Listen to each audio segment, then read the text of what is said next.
Hello students, कैसे हैं बच्चे। आज बच्चे बात करूंगा लैम्बर्ट्स लॉ की। ठीक है, तो लैम्बर्ट्स लॉ क्या कहता है कि equal fractions of the incident radiations are absorb by the successive layer of the equal thickness of the light absorbing substance. Yes बच्चे, इसका मतलब ये है कि अगर सपोज मैंने यहाँ पर 100 रेडिएशंस को इस सिस्टम पे डाल दिया, ठीक है, तो यहाँ पर क्या हो रहा है कि जो रेडिएशंस को एब्जॉर्ब कर रहा है वो क्या कर रहा है, इक्वल फ्रैक्शन में एब्जॉर्ब कर रहा है। सपोज जैसे मैंने बोला कि 10% यहाँ पे एब्जॉर्ब हो गई तो रिमेनिंग कितनी बची 90, तो 10% यहाँ एब्जॉर्ब हो गई, रिमेनिंग कितनी बची 80।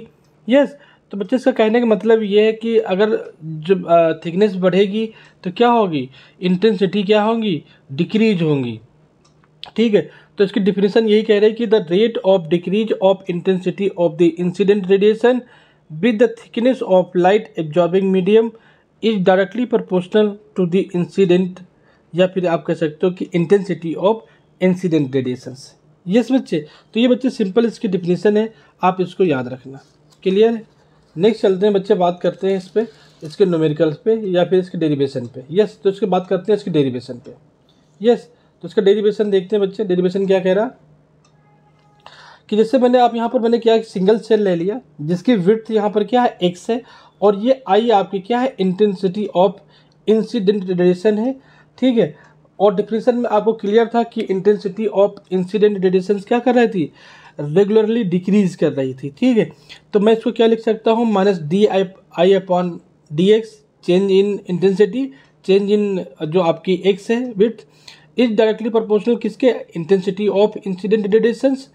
ठीक है, फिर मैंने क्या लिखा, -di/dx लिखा, और यहाँ पे प्रोपोर्शनल का साइन हटा दी, मैंने यहाँ पे कांस्टेंट यूज कर लिया। तो दिस इज इक्वेशन नंबर 1 मैंने मान लिया। अब क्या करेंगे, इस इक्वेशन को हम इंटीग्रेट करेंगे। तो इंटीग्रेट करने के लिए हम क्या करना पड़ता है, मुझे वेरिएबल को सेपरेट करने पड़ेगा।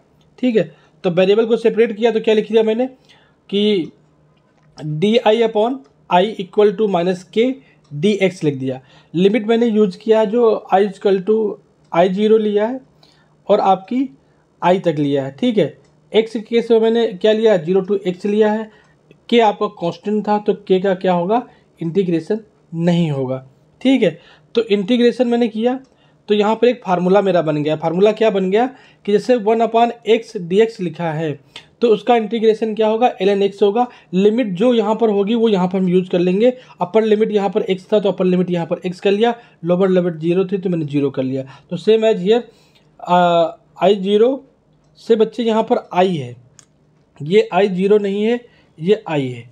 ठीक है, और 1/i di का जो इंटीग्रेशन किया तो क्या लिख दिया, ln I लिख दिया। लिमिट यहाँ पर I0 से I, और x का जो आपका इंटीग्रेशन है वो x आएगा तो -kx लिख दिया। क्लियर है बच्चे। तो अब एक मेरा फार्मूला बन गया। जब मैं इसको ओपन करूँगा तो क्या लिखूँगा, upper limit minus lower limit. ठीक है, तो ln I upper limit minus ln I0 lower limit equal to -kx लिख दिया।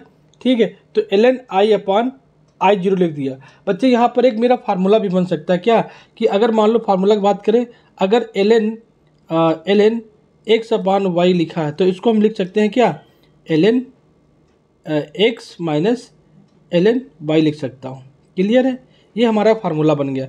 तो यहाँ पर क्या है, मान लेते हैं ln x minus ln y, तो यहाँ पर क्या लिख सकता हूँ, ln x/y।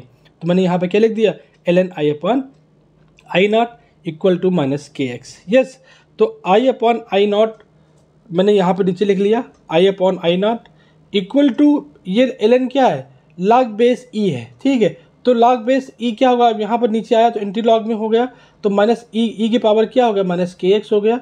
ठीक है, तो अब यहाँ पर हम I को रोक लिया और इस I0 को इस तरफ ट्रांसफर कर दिया, तो I equal to I0 dot e की पावर -kx हो गया। क्लियर है बच्चे।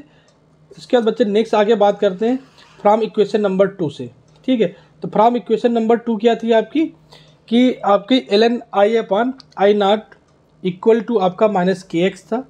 तो change in log base e2 किसमें, log बेस 10 में मैंने क्या किया, log बेस e को चेंज किया। तो 2.303 से हम क्या करते हैं, मल्टीप्लाई करते हैं। यस बच्चे, तो यहाँ पर 2.303 से मल्टीप्लाई किया, log बेस 10 I/I10 हो गया इक्वल टू -kx। ठीक है, log base 10 I upon I naught equal to minus K upon 2.303 लिख दिया। तो बच्चे आपका जो आपका के अपॉन 2.303 है इसके इक्वल टू क्या होता है, एप्सिलॉन्स होता है। तो एप्सिलॉन क्या है यहाँ पर बच्चे, एब्जॉर्प्शन कोफिशिएंट है, क्लियर है। तो और बच्चे जो यूनिट ऑफ एब्जॉर्प्शन होगी वो क्या होगी, इज लेंथ होगी, और लेंथ को मेजर करते हैं किसमें, सेंटीमीटर में, तो सेंटीमीटर इनवर्स लिख दिया, क्लियर है बच्चे।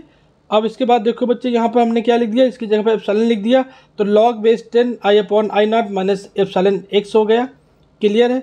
उसके बाद बच्चे लिख सकते हैं इसको क्या, आई इक्वल टू, ये आप लिख सकते हो इसको आई नॉट इंटू लॉग बेस 10, यहाँ पर आपका और माइनस क्या हो गया, ई एक्स हो गया। तो दिस इज बच्चे क्या था, लैम्बर्ट्स लॉ था, क्लियर है। अब लैम्बर्ट्स लॉ के बाद बियर्स लॉ आता है। बियर्स लॉ क्या कह रहा है बच्चे, बियर्स लॉ देखो ध्यान से, बियर्स लॉ क्या कहता है कि the rate of decrease of intensity of that incident radiation with thickness of light absorbing substance is directly proportional to किसके, कंसंट्रेशन ऑफ सोल्यूशन। बच्चे इसमें ध्यान रखना, जो बियर लॉ है उसकी बात किया था कि जो कंसंट्रेशन है उसके सोल्यूशन पे डिपेंड करेगा, ठीक है। तो यहाँ पर हम क्या लिख सकते हैं कि minus D I upon D x is directly proportional किसके, कंसंट्रेशन के, और वेयर सी इक्वल टू क्या है आपका, कंसंट्रेशन है। तो बच्चे सेम एज जैसे आपका लैम्बर्ट्स लॉ था वैसे इसका मैथमेटिकल इंटरप्रिटेशन करोगे तो आपका क्या आएगा, I equal to I naught dot 10 की पावर माइनस एप्सिलॉन सी आ जाएगा, ठीक है। उसके केस में क्या आया था, एक्स आया था, यहाँ पर क्या आ जाएगा, सी आ जाएगा। सेम डेरिवेशन चलेगा, उसमें कोई डिफरेंस नहीं रहेगा। अब दोनों को हम क्या कर रहे हैं कि मैथमेटिकली इसको हम कंबाइन कर रहे हैं, ठीक है। तो जो कंबाइन करेंगे तो इसका जो लॉ बनेगा वो क्या बनेगा, लैम्बर्ट बियर लॉ बनेगा, क्लियर है। तो लैम्बर्ट बियर लॉ क्या कहता है कि the rate of decrease of intensity of the incident radiation with the thickness of light absorbing substance is directly proportional to the किसके, intensity of incident radiation as well as the concentration of किसका, solution का, ठीक है, as well as concentration of solution is used, yes. तो same बच्चे use करेंगे यहाँ पर minus D I upon D x is directly proportional किसके, यहाँ पर आपका आई सी, ठीक है। तो यहाँ पर बच्चे कंसंट्रेशन पे भी डिपेंड कर रहा, उस पर लेंथ पे भी डिपेंड कर रहा, ठीक है। तो इसको हम अगर मैथमेटिकली सॉल्व करेंगे तो क्या आएगा, I equal to I naught dot e की power minus epsilon C x, और इसको अगर मैं चेंज करूँगा बेस लॉग 10 में तो इसको हम लिख सकते हैं क्या, I equal to I naught dot 10 की power minus epsilon C x, yes. तो बच्चे अब यहाँ पर यूनिट जो होगी, यूनिट ऑफ एप्सिलॉन किस पे डिपेंड करेगी, कंसंट्रेशन पे और किस पे, लेंथ पे। तो जो कंसंट्रेशन की यूनिट होगी वो मोल क्या होगी, मोल पर लीटर, और लेंथ आपका सेंटीमीटर इनवर्स। तो unit of epsilon in Lambert Beer law क्या होगी, litre mole inverse centimetre inverse होगी, क्लियर है बच्चे। अब इसमें थोड़ा सा बात कर लेते हैं ट्रांसमिटेंस और एब्जॉर्बेंस की। तो ट्रांसमिटेंस क्या कहता है कि the ratio of the incident radiations of the transmitted light to that of incident light is called transmittance. तो बच्चे यहाँ पर मैंने क्या लिया, आई नॉट क्या है बच्चे, इंसिडेंट रेडिएशंस है, और आई यहाँ पर क्या है, ट्रांसमिटेड रेडिएशंस है, क्लियर है। तो बच्चे ये क्या होगा, रेशियो क्या है, I naught upon sorry I upon I naught का रेशियो है, इसको हम क्या बोल रहे हैं, ट्रांसमिटेंस बोल रहे हैं, यस। तो नेक्स्ट बच्चे आपका क्या है, एब्जॉर्बेंस। एब्जॉर्बेंस क्या है, इसको हम ऑप्टिकल डेंसिटी भी बोलते हैं, और इट इज रिप्रेजेंटेड बाय किससे, कैपिटल ए से। तो the negative logarithm of transmittance is called absorbance. क्या बोला मैंने बच्चे, negative logarithm of transmittance is called absorbance. और ट्रांसमिटेंस बच्चे आपका क्या था, आई अपॉन आई नॉट, तो यहाँ पे वैल्यू पुट कर दिया, तो absorbance equal to minus log I upon A naught. अब बच्चे इसको क्या किया, आई नॉट को मैंने ऊपर लेके चला गया तो ये साइन क्या हो जाएगा, प्लस में हो जाएगा। तो मैंने क्या लिख दिया कि A equal to absorbance equal to log I naught upon I. बच्चे कुछ नहीं किया, यहाँ पर ट्रांसमिटेंस था, इसकी वैल्यू यहाँ से पुट कर दिया, पुट करने के बाद बच्चे ये क्या बन गया, A equal to minus log I upon I naught, ठीक है। यहाँ पर लिख भी मैंने रखा वेयर ट्रांसमिटेंस क्या है आपका, आई अपॉन आई नॉट, और ए इक्वल टू आपका क्या है, log upon log I naught upon I. बच्चे यहाँ नीचे आई नॉट था, ऊपर ले जाएंगे तो प्लस का साइन हो जाएगा, क्लियर है बच्चे। Thank you guys.